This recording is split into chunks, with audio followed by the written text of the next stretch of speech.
Can you Listen. hear? All right. Welcome, pledges. Welcome, band.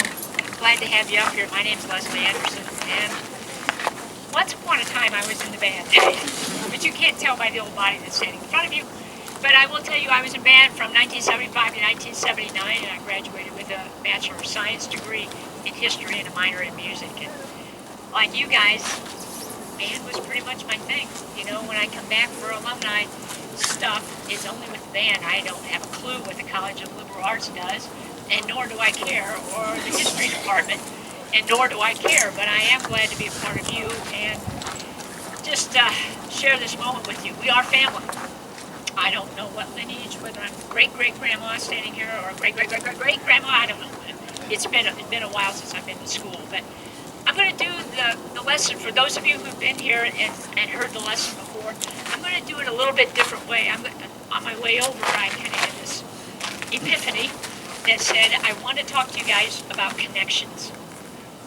And this is a good lesson to begin with connections, because the history of the ASU band, the history of the university, the history of where we're standing right now dates back to, well, the beginning of the ASU. Tempe Normal College was 1885, 1886. The beginning of the band was 1950. We're coming upon in 8 months. Actually, it's 238 days, but I had to count it on my way over because I'm kind of an anal retentive. That's what I do.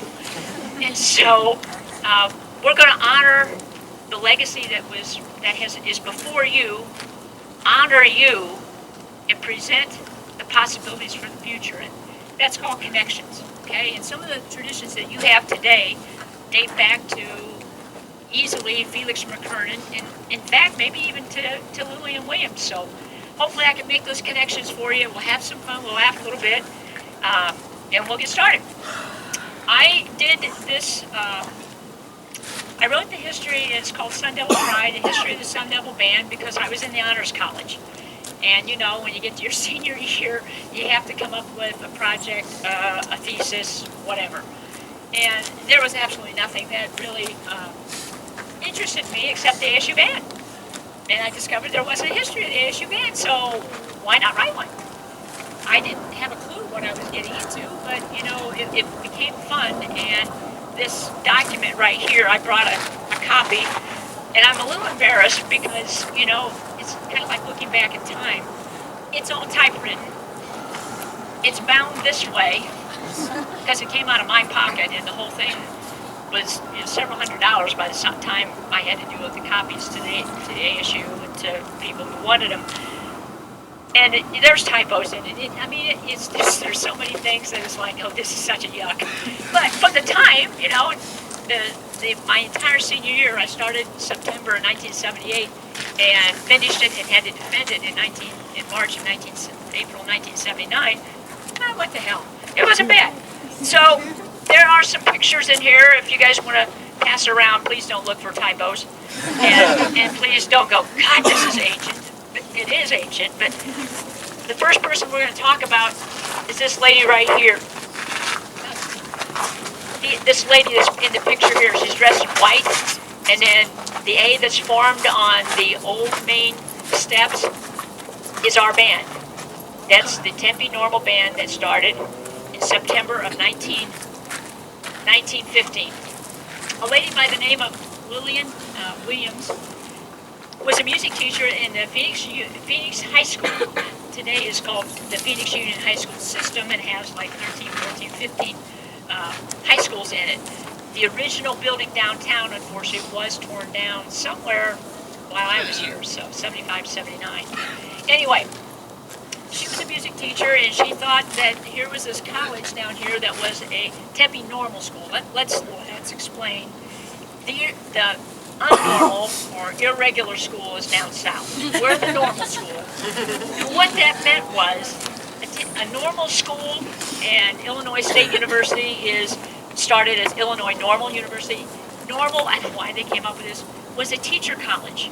It was specifically for educating, usually women, for the profession of education. So this started as the Tempe Normal School. It was a land-grant college, not from President Lincoln, but came after that in 1886. And so in 1915, it's still known as the Tempe Normal School. Its mascot was the bulldog. Why? I don't know. That's what they picked. Anyway, Lillian Williams was a music teacher. She thought it just tragic that there was not a music anything at this school. So she went before her Board of Education, and eventually it wound up to be a state in the Arizona State Legislature that her proposition, she gave it to the Board of Education in September 16, 1915, that she would be the music teacher, she would provide the instruments, the uniforms, anything that they needed. Could she go ahead and be the music teacher at Tempe Normal School? On September the 20th, it was ratified, and so she became the first band director of what today is the Arizona State University Sunday School Marching Band, but then it was just the Tempe Normal Band. Had 12 people in it. And they were pretty proud. All the instruments she brought, probably from the Phoenix High School. All the uniforms that you see in the picture are hers, out of her own pocket. All the music that they played, anything that they needed came from her. For the grand sum of $100 a month, she got to provide all of that out of her own pocket back to the kids at Tempe Normal. There's not lots known about that first year, except she started. In 1916, the saguaro, what's the saguaro? Huh? But yeah, it is a cactus, I'm sorry. Possibly I could rephrase this, putting it in a context that I was getting to. The saguaro is our yearbook. Is the Arizona State University yearbook. It was the saguaro back then. I assume it still is today. Mentioned and shows the picture of the Tempe Normal Band. That's the first time it's ever mentioned. And in 1917, it showed up at the first homecoming. And so by that time they had 15 members. So they're watching, they're rocking, they're having a good time. Probably the things that they played were probably out of, John Philip Sousa is making marches. There were probably a lot of marches, but probably a lot of classical things. Little suites that were adapted to band music. Did she do any of the writing or rearranging? I don't know that, but that's where it is. After 1917, the band disappears because there's a worldwide event called World War I that had been going on actually since 1914, but the United States did not get involved until the sinking of the Lusitania in 1917.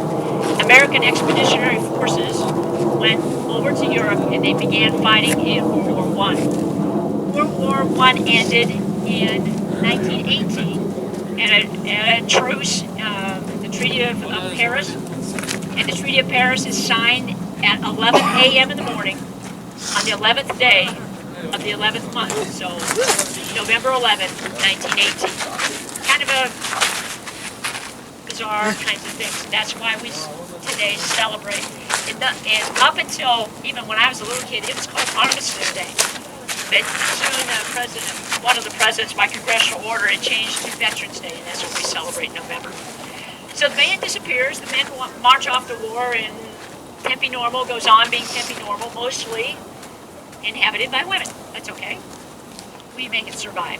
Anyway, 1929, a gentleman by the name, the band reappears under the direction of a fellow by the name of John Paul Jones, not to be confused with the Revolutionary naval hero. Anyway, so John Paul Jones comes up in 1929, resurrects the band. It has about 20-some members. They appear for the first time in Homecoming again, and they make an appearance. I have to use my cheat sheet. I'm really sorry. Sometimes these things happen. Their first appearance is at Homecoming, and they were dressed, that's it, in white and dark capes. We don't know what the dark capes look like because the photo isn't in color. Sorry. And I never did find out. So, John Paul Jones disappears, and another gentleman is hired, or reappears as the next band director, who is Carl Hoyer. Now, this guy is really different, and he's with the band from 1931 to 1938. He comes over from Europe. I'm not exactly sure where. I don't know his biography, but very much the European gentleman. Whenever and wherever he dressed, with the band. It was always in a European-style uniform. It was all lots of braids, lots of medals, lots of the little things, the epaulets, that whole thing. Always did that. Whenever he was with the band, they played classical music, European, not American, and the band was about the same size, 25 to 30 members, and they make their first appearance, we know, from 31 to 37, 1937. The band is chosen to play in the Rose Bowl parade. Now, to get there, every band member had to raise their own money. And it was like $100 a piece, which $100 in 1938, which is in the middle of the Depression, would be like asking you guys to come up with $5,000 a piece. I mean, it was an enormous amount of money. They all, I assume, they all chipped in because there is a picture in the 1937 Rose Bowl parade of the Tempe Normal Band coming down Pasadena Avenue. You couldn't think of the name, and I always said Pennsylvania Avenue, but that would be the White House. Anyway, so Pasadena Avenue, and Carl Hoyer in this picture is on a white horse, and he's marching along. A beautiful white horse. There's only one problem. There was no white horse. In reality, there had been no white horse. For whatever reason, and for, I don't know, the picture that was taken shows him actually walking by the band, like most band directors do. However, when they got back and he saw the picture, they superimposed a white horse with him under it, or on it, over it, whatever. Not under it, that would be kind of icky. Anyway, the possibilities are endless, but anyway, I don't know how they did it. They didn't have the technology, that you can airbrush stuff in, paint shop, all those Photoshop, all those things. They didn't have that, but they did. That's the picture. It's erroneous. Case closed. That's about all we know of Carl Hoyer and the band. In 1938, he leaves the band, and a fellow by the name of Robert Bob Lyons takes over the band from 1938 to 1943. So here's Carl Hoyer, Mr. European, doing all the European suites, European marches, Mr. parades. Here comes Robert Lyon, who's just Mr. All-American. And he says, I dig this European jazz. Why aren't we playing, the little Glenn Miller? Why aren't we doing the, Artie Shaw? Why aren't we doing, the Dorseys, So the band for the first time walks away from classical music, walks away from the standard marches, and is finally doing the things, something the kids really love. They're doing big band sound, and they're doing swing. And probably a little Scott Joplin. Scott Joplin coming along in the 19-teens. The ragtime music was huge. And kids thought, yes, we're in the modern time. We can, we're swinging, baby. We can do it, We're living large. So this guy says, well, now we're swinging. Let's get rid of the dark crap. Well, let's have a cape. It's a white cape with some red uniforms. Cool. So again, the Tempe Normal Band is stepping out of the European style and is coming back to, something that looks nice. It wasn't maroon and gold. It was red. Kind of a dark red, but still red. So Robert Lyon's known for bringing swing time, bringing really lots of fun back to the band. The band actually grew from about 30 to about 65 members. It was a pretty decent sized band, for a small high school band. But we're doing good. 1938 to 40, he was there from 38 to 43. What happens in 1941? December the 7th, 1941, specifically, Pearl Harbor. Now again, war in Europe had been going on since September 1st, 1939, when Germany invades Poland. The United States did not get involved until December 7th, 1941, when the Japanese bombed Pearl Harbor. So from December, dropping into 1942, 43, was a huge recruitment of student men to go off to fight the war. When men fought the war, women left schools, left their homes, and they went to the factories to become what's the common nickname was Rosie the Riveters. They went off to the factories to help supply the airplanes, the trucks, the tanks, the missiles, whatever, bombs. And so ASU again is depleted of its men, many, many women who also went off to factories and what have you to be a part of the war effort. So the band disappears from 1943-ish to 1945. And World War II is over in August of 1945, shortly after the dropping of the bombs on Hiroshima, Hiroshima, whichever way you want to say it, and Nagasaki. So at that point in time, the men are coming back. All the world wants, and all the United States wants, in Tempe Normal School, which has now changed its name shortly in the mid-30s from Tempe Normal School to Arizona State College. Still mostly a teacher's college, but it is beginning to branch out to agriculture. It's beginning to branch out to other professions, so there's more majors here at the university. 1945-46, we're trying to get back to normal. An Arizona State College music professor by the name of Miles Driscoll comes forward and says, you know what? Let's welcome the boys home. Let's welcome everybody home. Let's start the band up again, and I'll be the director, and let's see how it goes for about a year. In that time, God bless his soul, Miles Driscoll said, you know what, we need to have an alma mater. We have a fight song that there's so many dead and grieving people. We need to have an alma mater, something that we tie ourselves back to the university in a more somber way. So he wrote the current alma mater, Connections,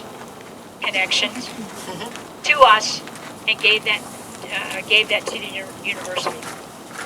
In the spring of 1946, he said, the band's growing. It's went from back in the 20s all the way back up to in the 40s to 50s, 60s. He said, it's time. You got to go out and get a real band director and somebody that's dynamic. So before he leaves, in December the 11th, 1946, the university said that the Arizona State College, since we've changed our name, we also need to have a mascot change, because the Bulldog and Arizona State College, the students here voted, we don't want that anymore. We want, and through a vote at the university, through the student membership, student enrollment, they voted for a Sun Devil. Nobody knew what a Sun Devil was. What does a Sun Devil look like? I don't know. And of course, there were lots of drawings and people, but they couldn't decide on what it was. All this is going on at the same time. So, 1946, the university went nationwide for the first time.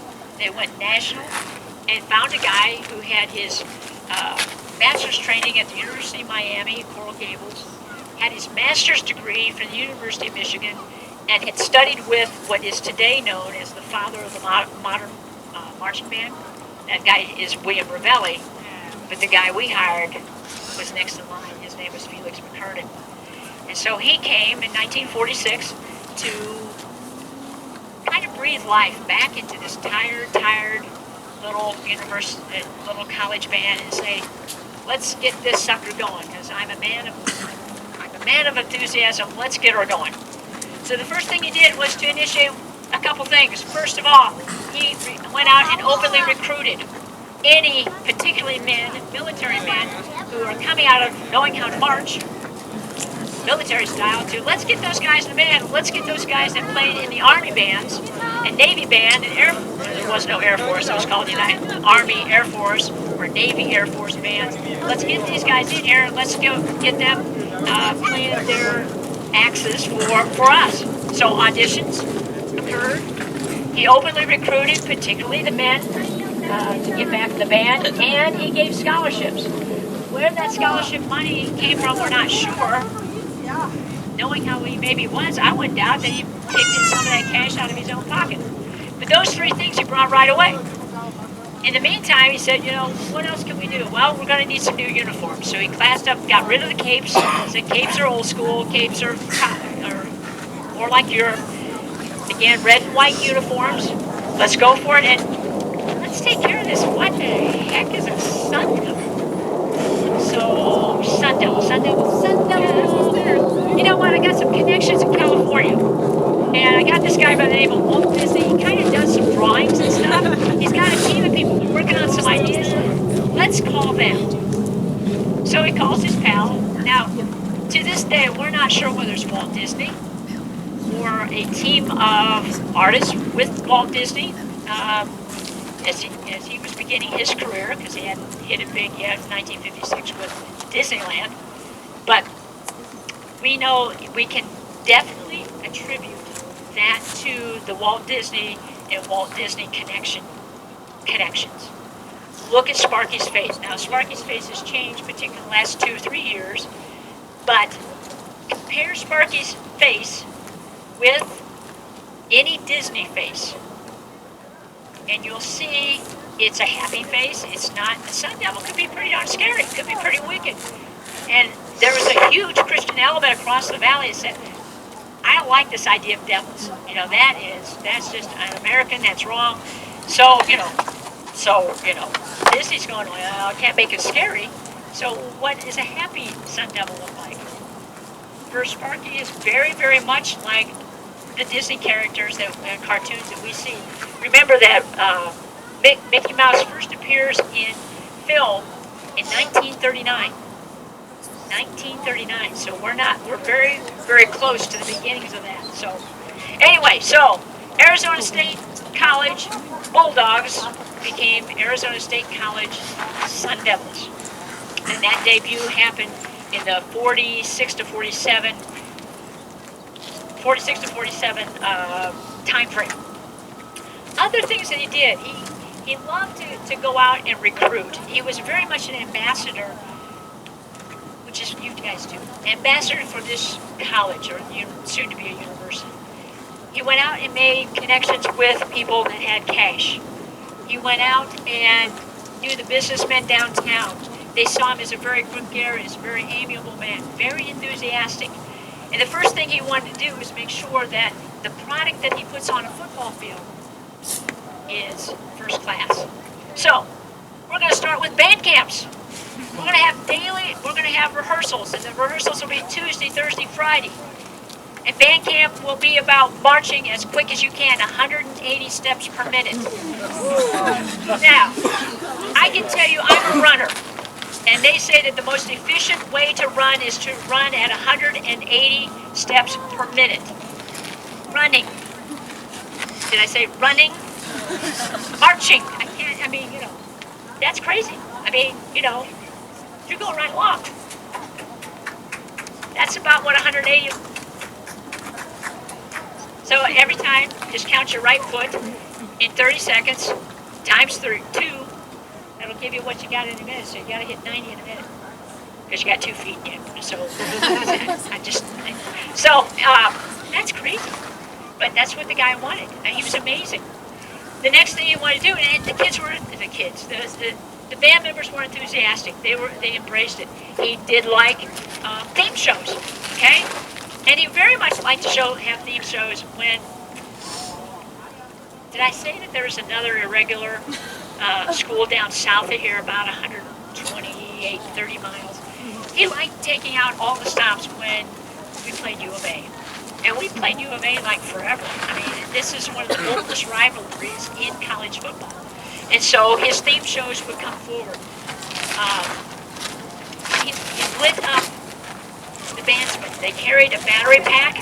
Now, mind you, remember battery packs that we know of today? Easy light. A battery pack in those days probably weighed close to 4 pounds apiece and strapped to their chest. So that in the middle of the show, it had a huge, told them to light it up, and there'd be a huge AZ, for Arizona, AS. I don't know what they did. Wait a minute. Let me check my thing. Anyway, but he lit them up on battery packs. Are you crazy? You guys have done some crazy things, but this guy takes the cake. So, oh yeah, okay. You're gonna like this. The light showed, banded wire, themes. He used fire on the football field for halftime. Seriously, and little campfires.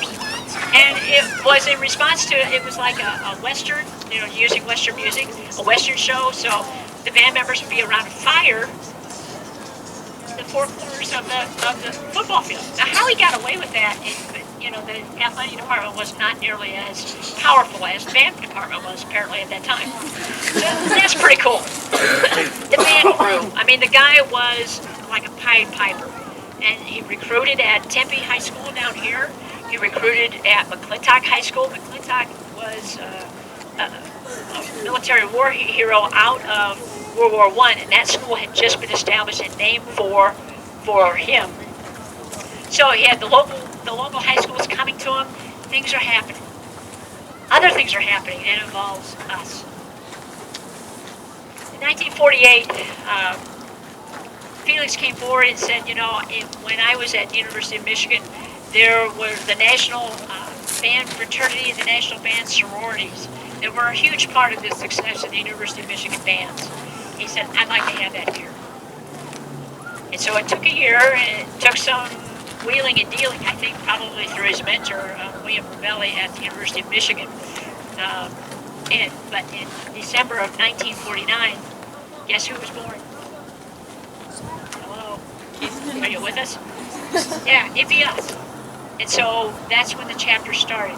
I'm not sure how big it was at the time. I assume it probably wasn't very big, but still, McKernan knew, and he used the mission statement of Kappa Kappa Psi that we still have today about floating bands and the camaraderie. And I wrote it in my Neely Bomb, wherever it's at. But I like the connections, remember? Promoting the band and putting music first. So that was us, and actually that's December.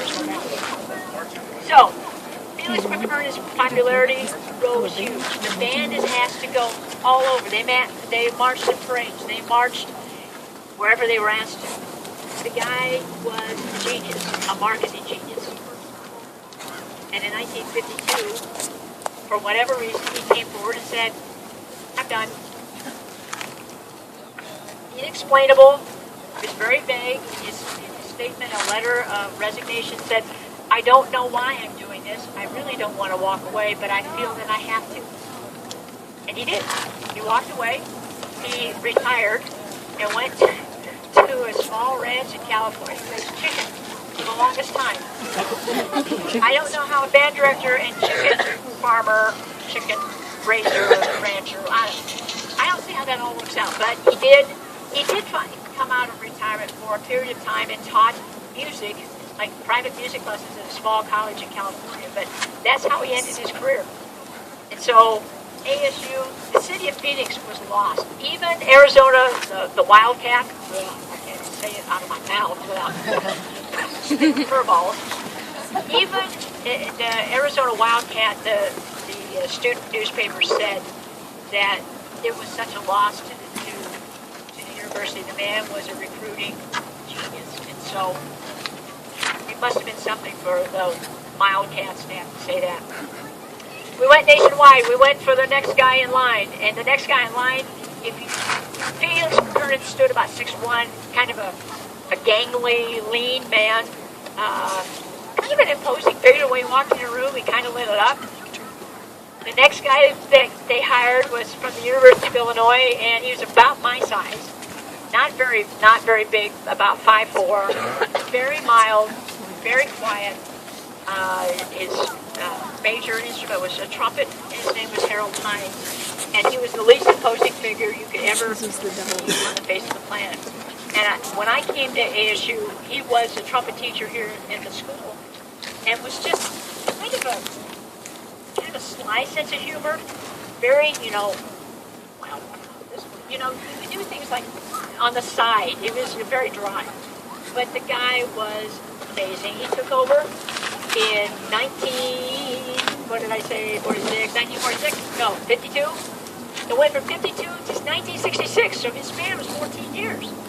And again, in that time, he brings, how do you follow Felix McKernan?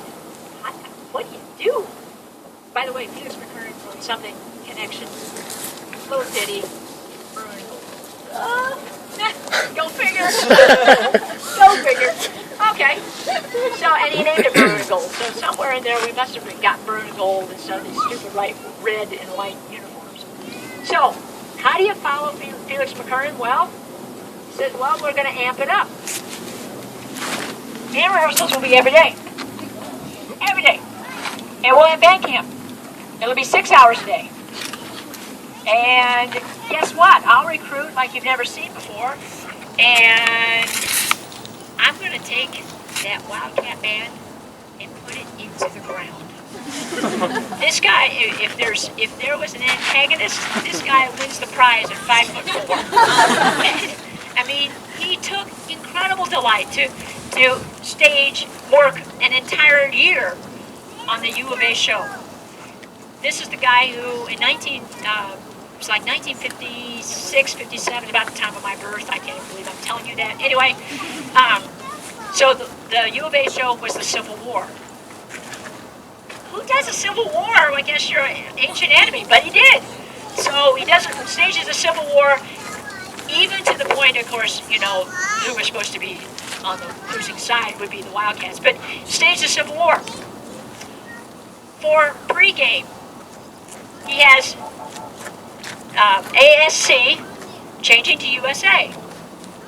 But before they did that, you know how you guys do God Bless the USA? There's a tune ahead of that called Me and My Shadow. Well, to get the band members ready, it's stage ASC, and the shadow was U of A, and you spelled it out. And directly after the Civil War and this pregame show, President Grady Gamage, yes, there was a Grady Gamage, came forward and said, hey, Harold, you gotta knock this nuts. It's a great bad blood for us, you know. So anyway, it made the Arizona Repulsive Republic, whatever, and it was quite the thing. So he did stage it back down, but his commitment to kids, his commitment to standards, playing actually got much better. He took all the brass himself.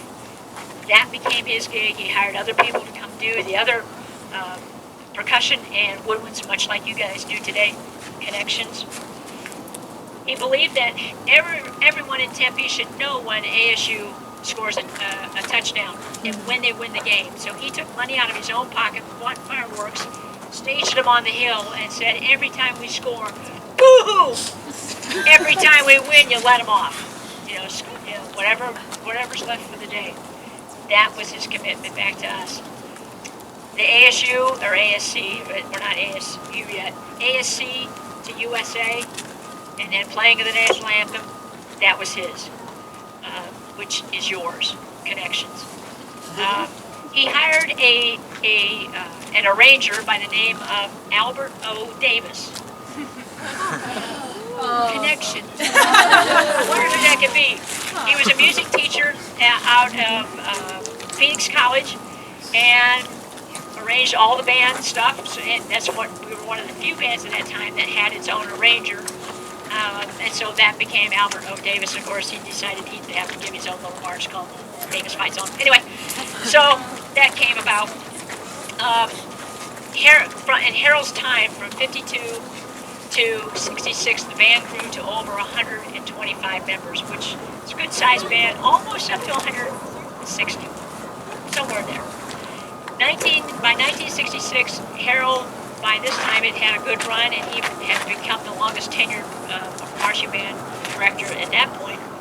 But he was tired. He really wanted to just do his thing, be a trumpet teacher here at the School of Music, and be done. So they went nationwide again. We're looking for a new band. Oh, wait, before I go on. 1958, connections. There's a thing in Arizona government that is unique. Only 12 states in all of the 50 have some, is it 12 or 17? 12. Have something called popular legislation. Popular means people, right? Okay? So popular legislation means people legislate. To legislate means to make law. So in the state of Arizona and 11 other states, there are 3 ways in the state of Arizona that you and I can today go out and make a law. It's a process, but you can do it. You can do it through what's called initiative, referendum, or recall. Ever hear of those things? Okay. An initiative is we go out and get a bunch of signatures. We think of something. I'd like this to be law, that Arizona State University is the best university in the state and U of A will never get funded. Okay! So we go out. We get 145,000 signatures. Should be easy to do just at the university alone. So you get whatever the defined number of signatures. It goes then, if you get that, it goes to the ballot in November, and if the people of Arizona want that to be so, wham bam, thank you ma'am, it happens. Referendums much the same way. You think of something as it's referred to by the people to the legislature votes on it, it becomes law or doesn't, depending on the vote. Recall means to recall an elected official because of malfeasance or fraud or whatever. We've done that with a governor by the name of Evan Meekum. He was recalled and voted out of office in 1980 something. Anyway, so the people of the state of Arizona said, particularly around Tempe, said, I'm tired of Arizona State College. We're big now. We're probably in the 10, 11, 12,000 student range. We need to be a university, just like that other school. So it went out on an initiative. It went to the ballot in November of 1958, and Arizona State College band, Harold Hines was asked to take the band on the road. And so what they did was to campaign for that initiative to become so. So they got on buses, Arizona State College buses. They went through, played at numerous rallies here in the Phoenix Valley. They went to Prescott, which was the first territorial capital. They went to Flagstaff. I can't even believe I'm saying this. They had the audacity to go to Tucson. Needless to say, it wasn't a very big rally down there. And obviously, you know what happened. Arizona State College became Arizona State University through that vote in November of 1958. And Arizona State, the Sun Devil Band very much was a part of that vote and part of the success of that vote, and that will always be the same. 1966, Harold gives up. We kind of didn't have a lot going on. From 67 to 68, there's no one named as a band director. 69 to 70, a fellow by the name of William Mitchell comes forward. We don't know a lot about that time, and he was kind of an interim, so things are going on. One of the things that Bill Hill, I just skipped over something. 66 to 68, there we go. 66, 68 is William Bill Hill became the director of the Sun Devil Marching Band, and he continued on. Well, actually, he did one thing that was really, really cool. He started playing rock music. He did a lot of Beatles stuff. He had the audacity to even play the Stones. He had the audacity to play, whatever.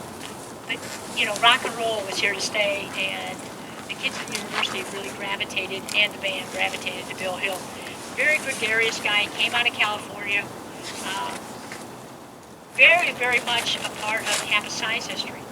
Loved the fraternity, and the fraternity really flourished under, and sorority at that time, both flourished under him because the band grew from 125, 130 to 160, 165 under Bill Hill. Very popular man. In 1968, he has to resign. He had some health issues, kind of tragic. The guy resigned kind of quickly. We don't know exactly what the health issues were, but I surmise it might have been diabetes coupled with heart history. He dies shortly after he resigns. He did not last long, unfortunately. That's too bad. He was a very, very beloved man. Like I say, 69, 70, there's nobody.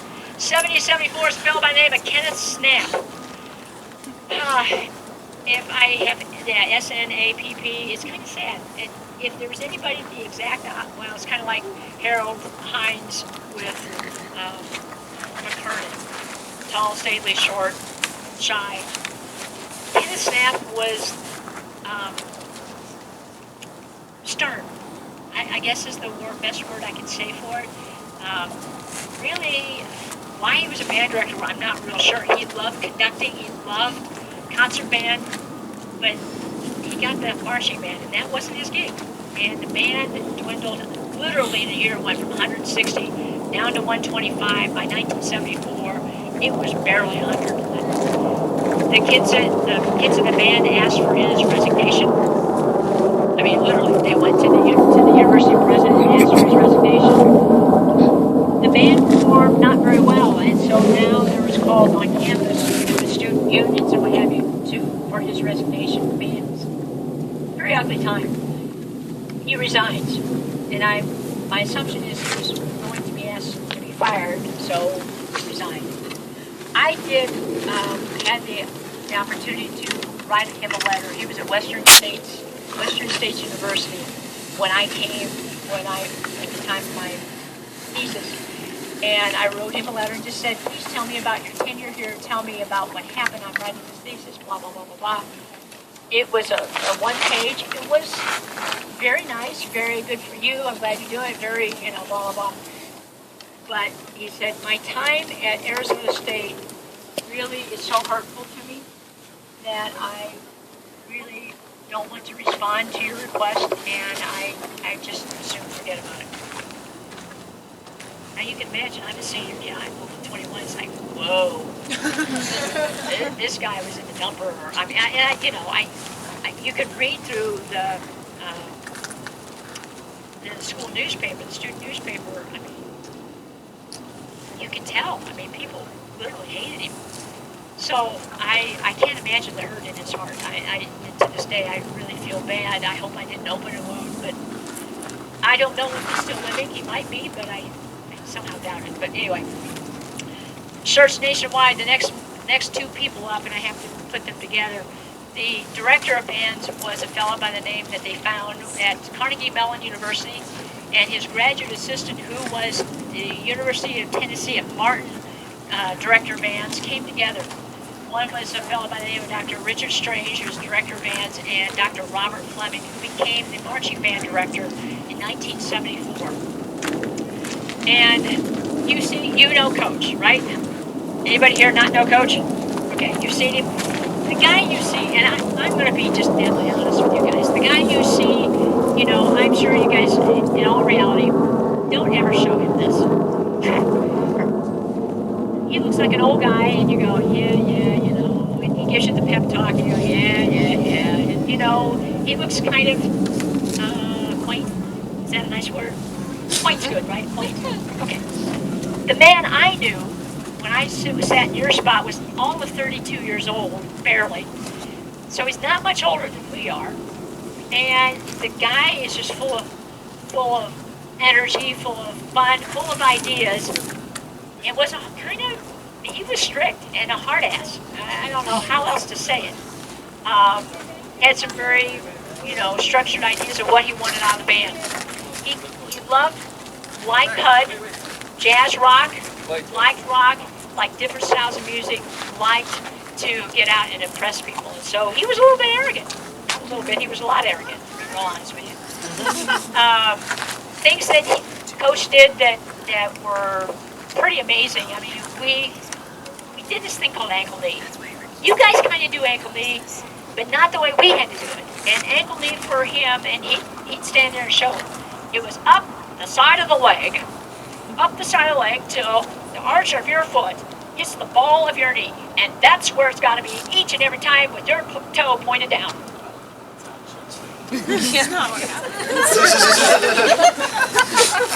What the hell? And why did we have to go down the field looking like that? He says it looks like a Tennessee walking horse because he came out of Tennessee. And what does that look like when you're from Illinois or Arizona or California? It looks like this. That's what we did, and it was up there every time. Yeah. And if you did, he sat your butt back and, put in the alternate, You guys do it kind of, but not to the degree that we did it. I'm not saying I loved it. Okay at all, but, we did it. And that was, pregame was all about ankle knee.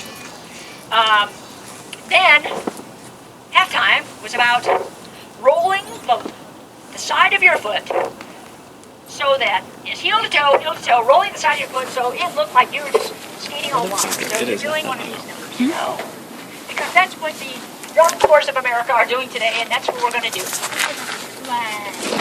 Because this stuff, it did all pre-game. Okay, so 2 different styles of marching.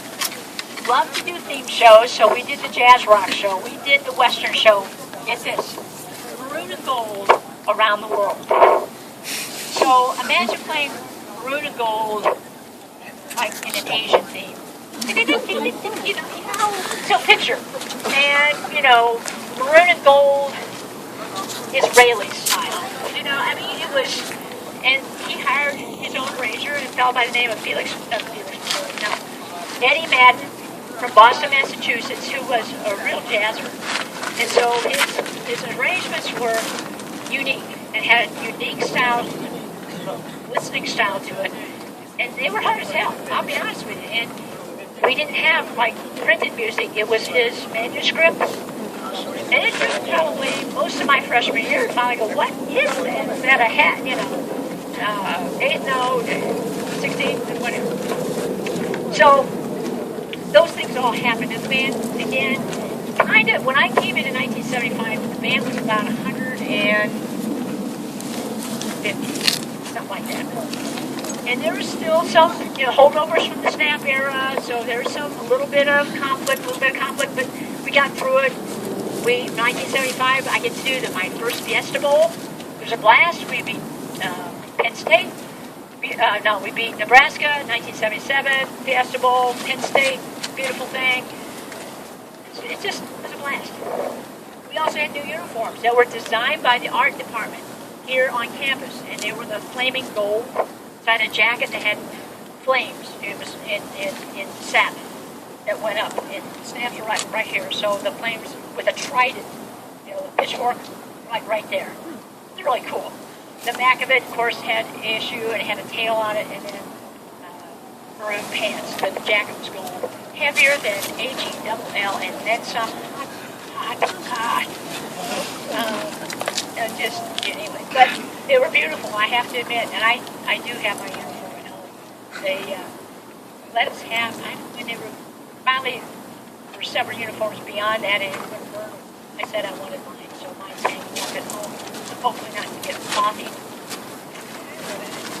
Coach was a heavy recruiter. Part of Kappa Psi and part of every Friday night. When we left Friday night rehearsals, we'd go to a high school and sit in with their high school band and just make nice with them, talk with them, had some fun, just, go and relate. So that they made connections to us and our connections to them. That pulled them in. We did band day started back with Felix McKernan. The first band day was 1948, had 8 bands. By the time Coach in his heyday, we had 40 bands. And at one point in time, all the bands performed my day at halftime. So you had all day long, and then you had a mass mess. We called it mass halftime. So all these bands were on the field with us. Finally, we had to get rid of that because the athletic department didn't want us to hurt their precious grass. So then it became the band day that not with trophies, but those kinds of things. But it was a big deal. But all those bands were in the stands with us, so that became a huge recruiting tool. So the style of music, different marching, new uniforms. Oh yeah, Kappa Psi. Well, let me see, before I go to the Kappa Psi story.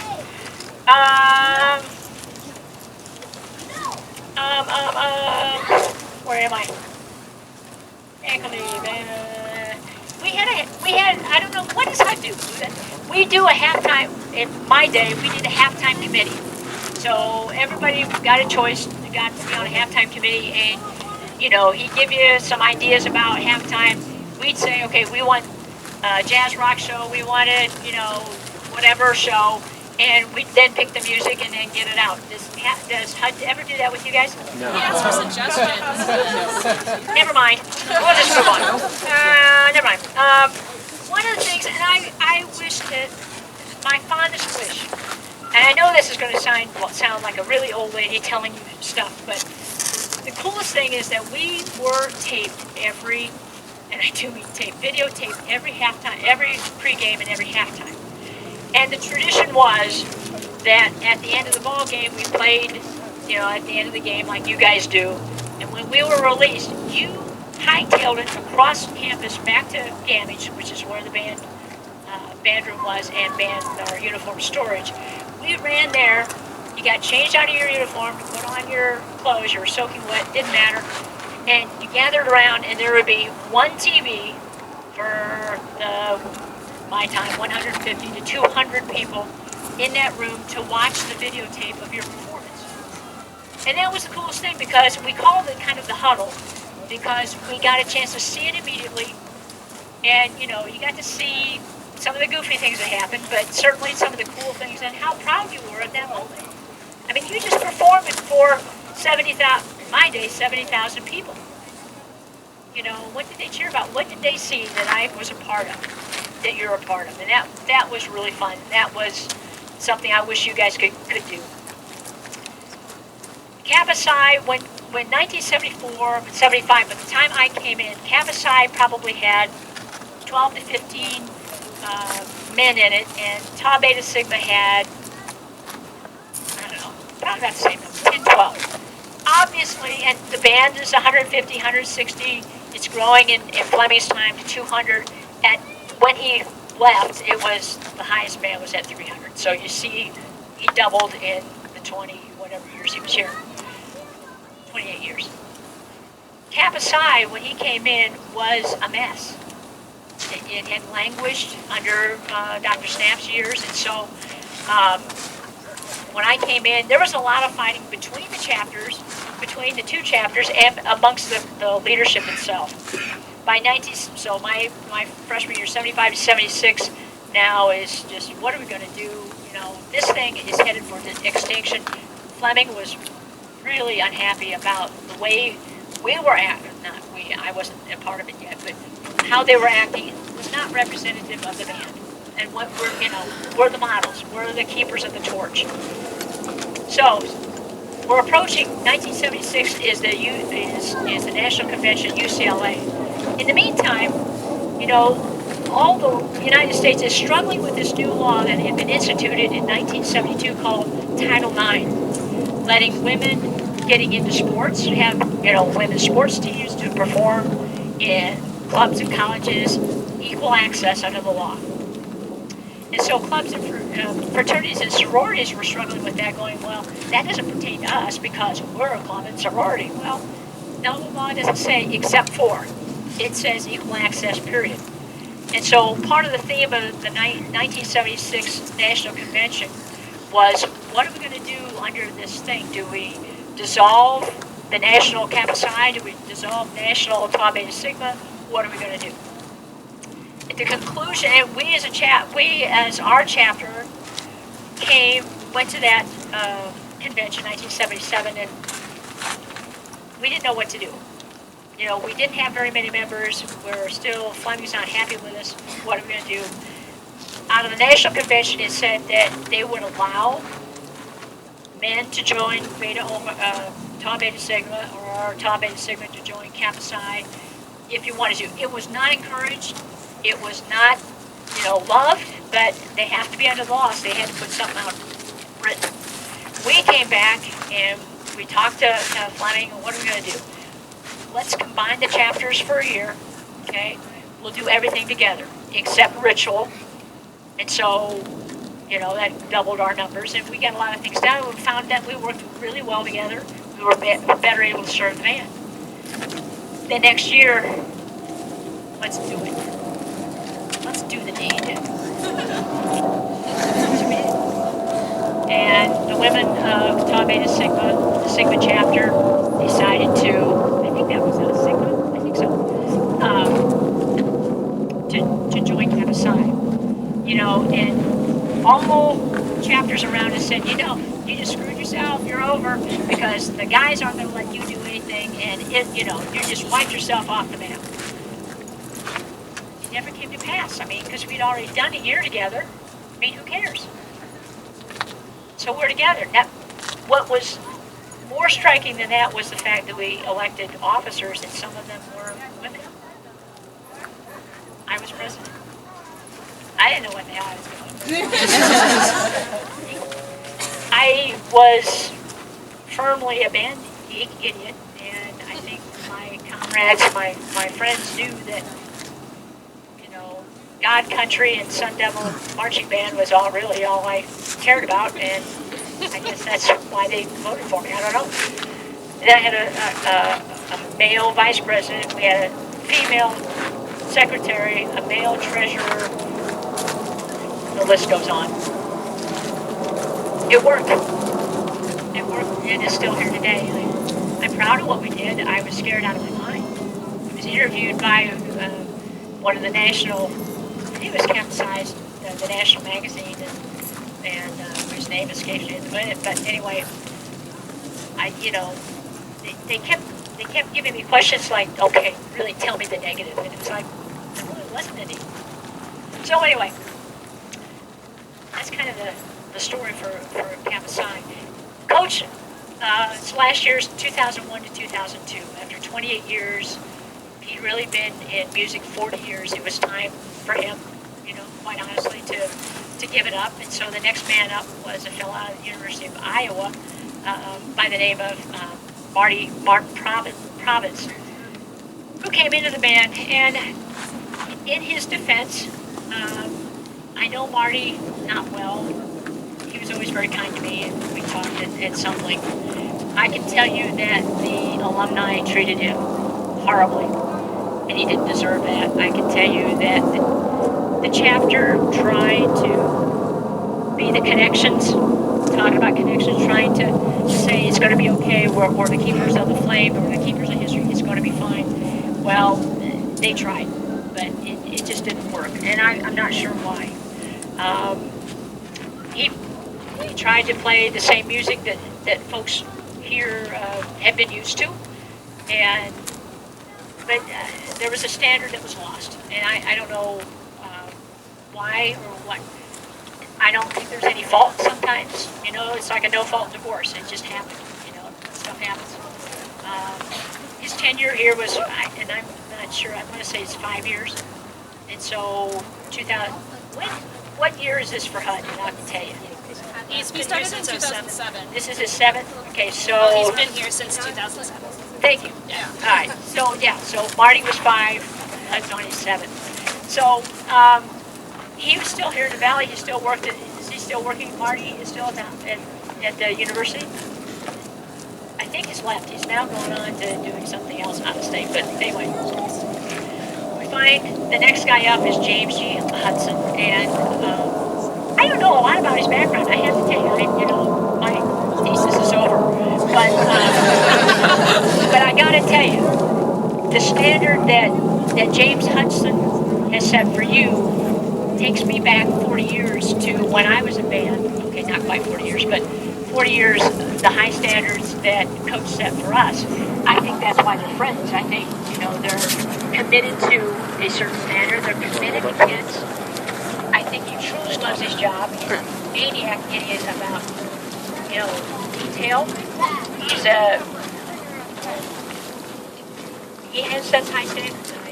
And I have to tell you, I don't know if this is the most exciting move in college band things. I hear that all the time. It's like, I'm not so sure about that. But, and even back in the day, it wasn't all that exciting. But, we did it. Michael Thompson is your announcer. A fellow by the name of James Priestman was our announcer back in the day. In fact, he was president of the ASU student body back in the 40s with McKernan. And so he gave up announcing for us probably in the late 1990s. The guy was in his 70s, pushing 80. And then he lived another, almost 10 years. He died at 90. So he was our voice of the Sun Devil Band. So that's kind of cool. That tradition still remains. Connections. As a band, you're connected to the politics, the history of the state. As a band, you're connected, tight. The rug is woven tightly with the history of this university. The connection to the city of Phoenix, the connection to Tempe. In my day, we marched for 2 governors' elections, Raul Castro and Governor Wesley Bowen. You guys are marching in the Super Bowl. You guys are ambassadors for this university that no other group on this other than, I mean, the football team isn't getting to be ambassadors. And no, I'm not disregarding them by any way, shape, or form. But you are the ambassadors to this university, just as ASC band was to get the university name changed. You hold a high torch. And, you know, I'm, again, not being disparaging. University of Arizona band can't say that. NAU band can't say that. And again, not disparaging anybody. It's you. This chapter kept this band going under extraordinarily hard times. Back, you know, when Felix McKernan leaves, when Bill Hill dies, during the snap years, during the hard years with Bob Fleming and you know, trying to figure out Title IX and whether the chapters were going to live or die. During the Marty Province years, you keep the torch alive. Connections. You hold an awesome responsibility. And dang, I think you have a lot of fun doing it, don't you? Yeah, see? So it's worth it, right? I say right? Yeah. Okay. That's a holdover from Fleming, too. You know, you have to, you know, it's kind of like you just got used to it. Yeah! What do we have? So don't prior. Yay!